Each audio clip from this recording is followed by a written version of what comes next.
welcome. It's Nola's dedicated seat. Dude, I'm taking off the shoe. Let's make sure everyone has a seat, and I ask that you please sit in the seat as it was intended to be sat in. Thank you so much. We're so excited to have you experience this performance with us. We are presenting 2 short plays today. Actually, it is one play, a one-act comedy, and then the second part is 3 scenes from a longer play. And we have 3 performers today. And those performers are young and relatively inexperienced, but I am so proud of what they've accomplished. Those performers are Matthew Cataldo,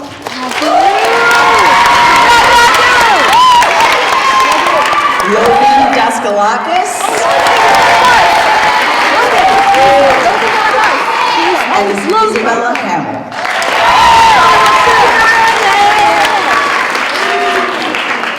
Our stage crew today, also 3, is Zain Eskandar, Brooks Marshall, and Holden Hurley.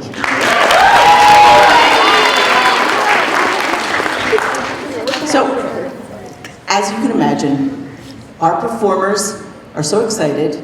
They're also incredibly nervous, as you might imagine, to perform in front of the whole upper school, which we weren't sure if we were going to invite the whole upper school, but we have, because we really want to share it with you.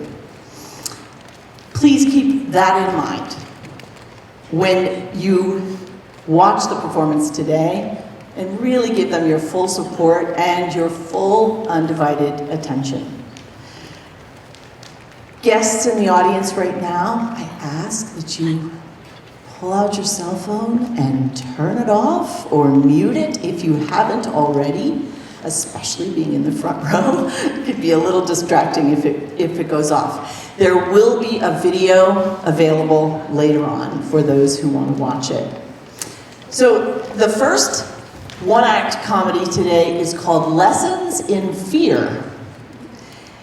And since the actors are pretty much ready to go, we'll just go right ahead, and all I'll say is this. Do you sometimes wonder what's behind those noises that you hear at night? Please sit back and enjoy Lessons in Fear.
From now on, you call me Boogeyman, Mr. Boogeyman, or Sir. Call me by that name one more time, and I'll be looking for your replacement, which I should be doing anyway.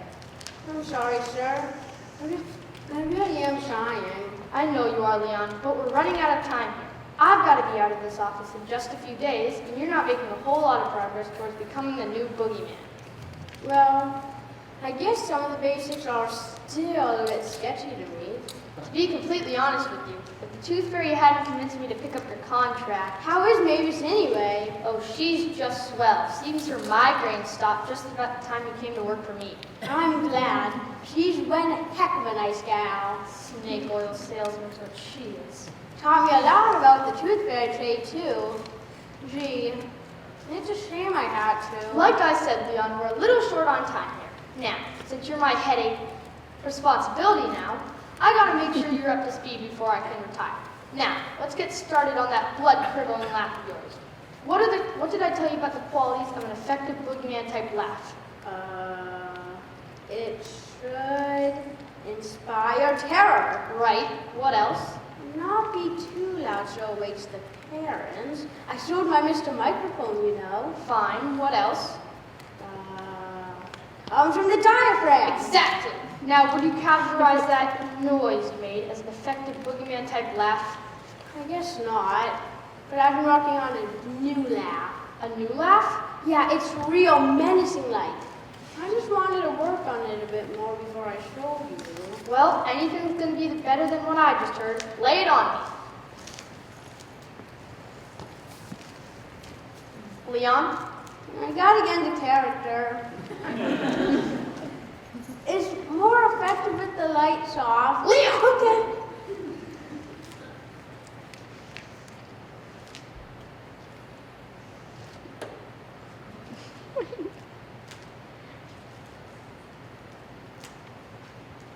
T-E-E-E. Want to do it again? May I offer a criticism? I thought that was one. Your tone was close. So close. But I have to tell you, the terror value of the word tee-hee is minimal at best. Even kids. Leon, the idea behind the scary laugh is to get kids to be afraid of you, not want to join in. I'm talking literals here. Let's move on. Would have scared me. Let's imagine, for reasons only known to God, a child got into that paralyzingly horrific laugh of yours, got him on the ropes, it's going weak in the bladder. What do you do? I scared him. How do you do that? Something really scary. Be specific. Something with my face. Your face? Yeah, a scary face. That's what you do? That's what I do. That's your answer? That's my answer. Want some feedback? Just don't poke the eyes. Ow! You didn't know what to do then, did you? No, That's okay. You don't need to have a part of the plan every step of the way. I don't. No, but you can't just draw a blank. You have to be prepared for the unexpected. You have to have something to do when you're not sure what to do. It's a pressure kind of job, kid. It's no place for fence strategies. So there you are, out of the closet. The laugh has come and gone. The kid's primed. He's looking at you with those terrified, plate-sized eyes. But you're not sure what to do next. You have to do something without losing your momentum. So what do?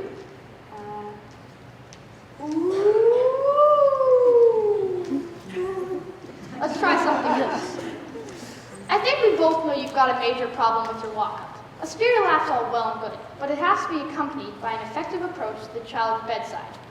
It has to be slow, terrifying, otherworldly, relentless. Can you do it? Leon! Leon! Jeez. You made my whole body go goose flesh when you did that. Oh, for the love of I'm serious. Look at this. Can you do it? I'm sure gonna try, Mr. B. Then get to the closet. You bet. Kitchen. Right.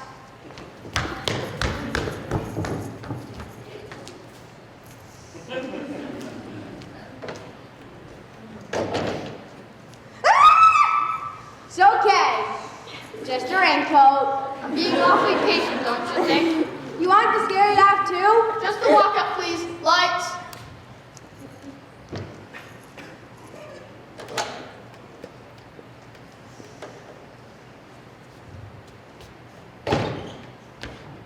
Leon, I'm thinking.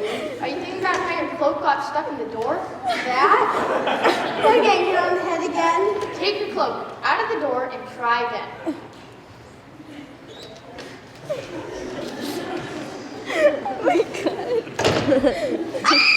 Oh my god. Get out! Come here! Come here! Do you think Gabe. Do you understand the scope, the magnitude of the job you are proposing to undertake? I have worked in the shadow of childhood's imagination for millennia. I am the mysterious sound. I am the ambiguous shape. I am terror and dread. You haven't chosen to inherit a destiny that is ages old and filled with deadly importance. You will pick up the mantle of the Lord of Shadow and fulfill a destiny larger than yourself. You will do this thing, or by all that is found unholy, this burden will destroy you. Horace! Who dares to call me? Hello, Lily. Is all this shouting necessary? Well, it's training Leon here. Oh, is this the apprentice Maeve sent over? Yes. Well, I suppose you know what you're doing, young man. Well, why in the world do you want to leave a nice, respectable position like Tooth Fairy for a dreary, dead job like Boogeyman is beyond me. Lillian, please.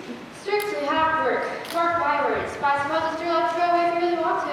Lillian. Oh, and by the way, Morris, I was just in the kitchen. I opened the refrigerator, and you know what I did not see in there? The rub roast I asked you to get for dinner tonight. You know, the one I gave you the money for, the one I left a note about in the mirror, the one in the voicemail. Do me a favor, Morris. It turned out your front right pants pocket full.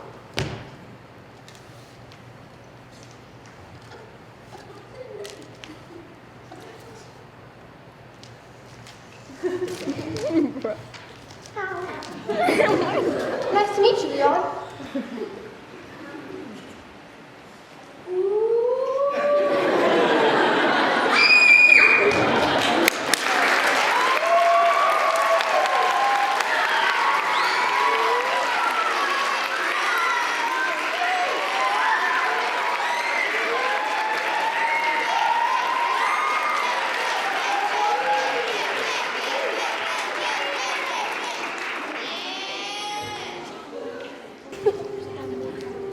All right, so I'm glad you enjoyed it. It sounded like you did. They have to change. So in order to do this second performance, I'm gonna buy a little time and let them change and let the stage crew also change the sets. Our second presentation today is, as I said, a collection of scenes from a larger play called The Ghosts of Pineville. It is a drama. The story takes place in a small town in Kentucky where the community has had 2 children go missing. In our scenes, 3 children in the story decide to find some answers. Hank, Chopper, and Glory go looking to see if they can solve the mystery of the ghosts of Pineville.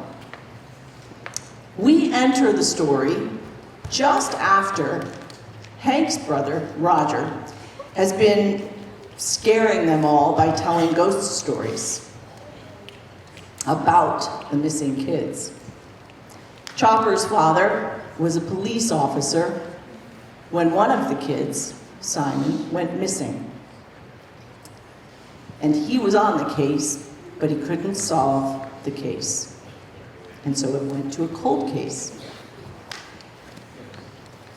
When one of the missing kids' ghost appears to Chopper and Hank, they decide to ask Glory to help them to go to the estate where one of the kids went missing and was last seen. In the estate, they discover a little bit more than they were bargained for. So even though Halloween just passed, we're excited to share this next performance. I want to check in with my crew and see if our actors are ready. I appreciate your patience. Thank you for your patience while our actors get changed and take on 3 new characters. Again, offer your support by being attentive and quiet. We are proud to present the scenes from The Ghost of Pineville.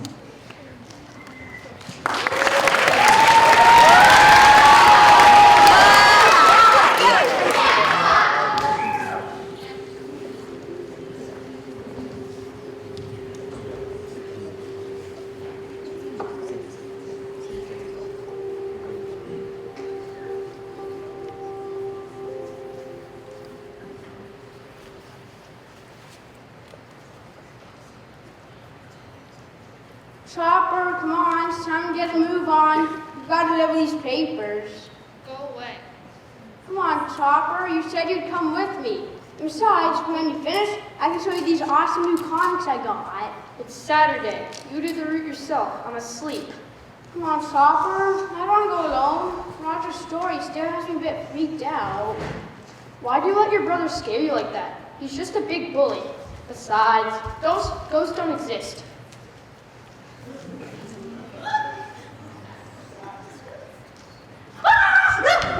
What is it?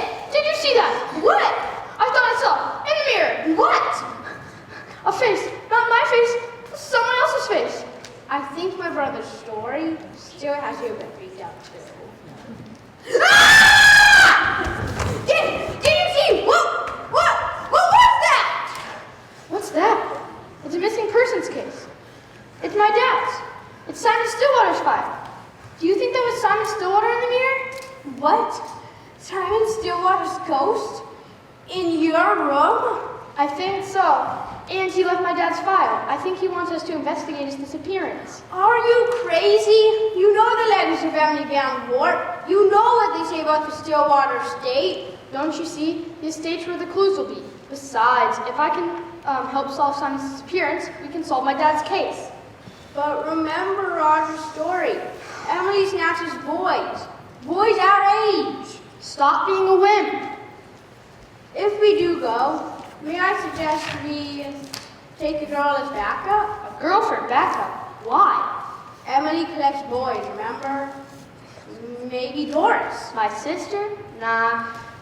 She's always been there since she started helping out at the library. Besides, she never let us investigate if she knew. What about Glory then? She's our age, tough, and not afraid of anything.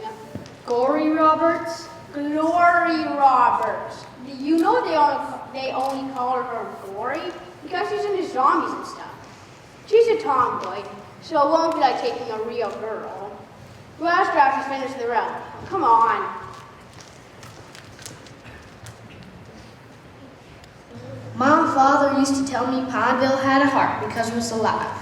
Alive with what, I'd wondered. And then I saw a ghost in Pineville and began to think about all the people who lived here, died here, possibly stayed here. And now I know what my father meant. There are ghosts in Pineville. And not only did I want to find them, I wanted to solve Simon's case for my dad.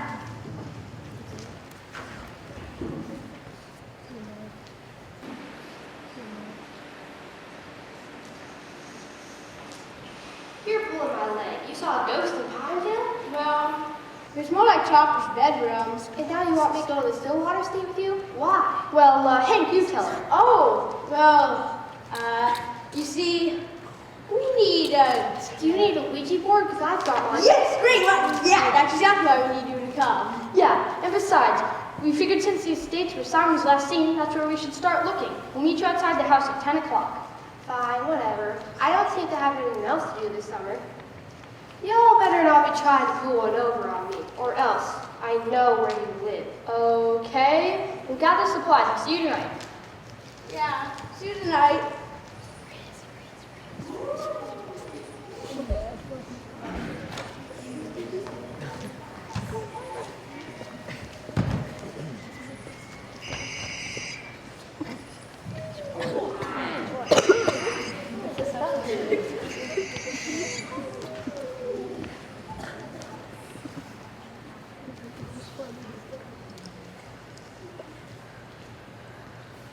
Y'all ready for that? What? Who tried to I'm not scared. Relax, it's just me, and I brought the board. Board? What board? The Ouija board. Oh yeah, whatever. Do those things even work? Here's a flashlight. Let's find a way.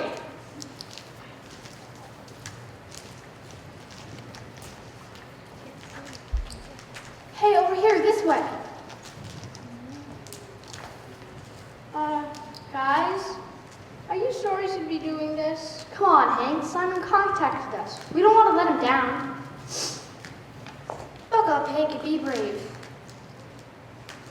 See? It's not so bad. It's cold, dark, full of cobwebs and smells. But other than that, it's just a house.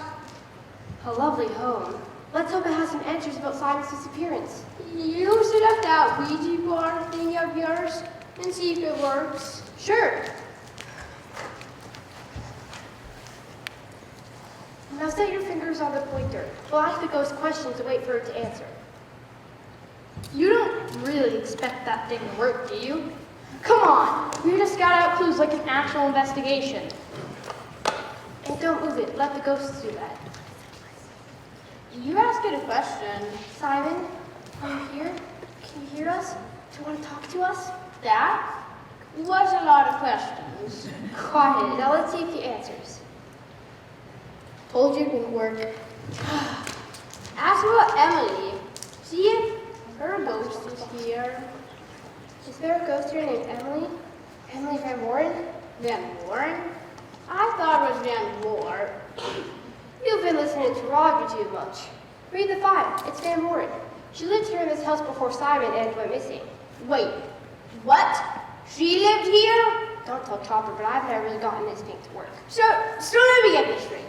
We're in a house where kids go missing? Yes, and you make a good point, Hank. Maybe we're asking the wrong questions. That wasn't my point. Maybe there's someone else, something else here, taking kids. Maybe you should go. Is there a ghost here who could tell us about Simon Stillwater and Emily Van Warren's disappearance? It's moving. The pointer thing is moving. Chopper! It moved! Look, I found a weird box in the kitchen. It worked! It pointed to yes! No way. Quick, ask another question.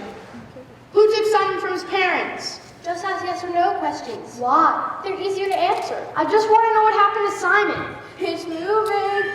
The pointer thing is moving again. A T It's spelling something. T I C. Attic. It spelled out attic.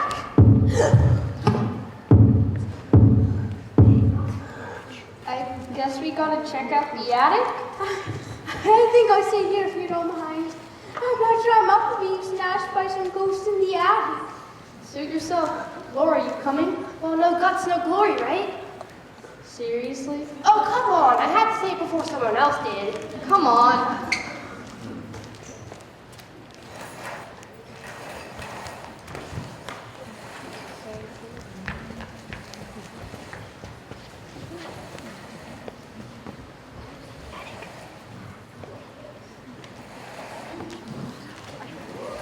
Well, here we are in the attic. Ghosts. Are you here?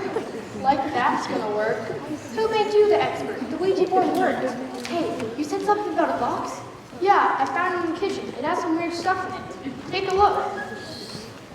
Has glasses, a locket, and a pencil, and a comb in it. Weird, right? Very. Do you think this was sign stuff? Not sure, but the weirdest part is there's no dust or anything. Everything in this house is covered with dust. But not this. Take a look. These glasses look like Simon's from the picture in your file. Here, put them on. Why? Seems a little creepy. This locket doesn't look like something a boy would have. It looks like a girl's locket. I'll bet these were keepsakes. Maybe they were important to Simon and Emily. Maybe if we put them on, we can get them to appear. Maybe. Still feels creepy.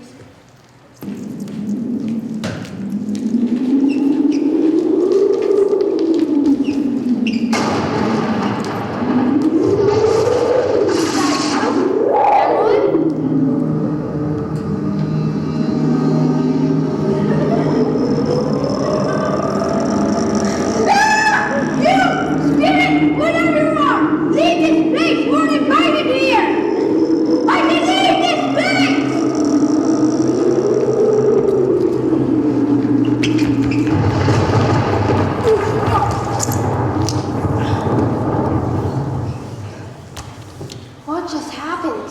What was that thing? I wasn't scared. Thanks, Hank. I think you saved us. Yeah, where did all that courage come from? Well, I guess I saw my friends in trouble and You rock, Hank. Yeah, dude. Thanks.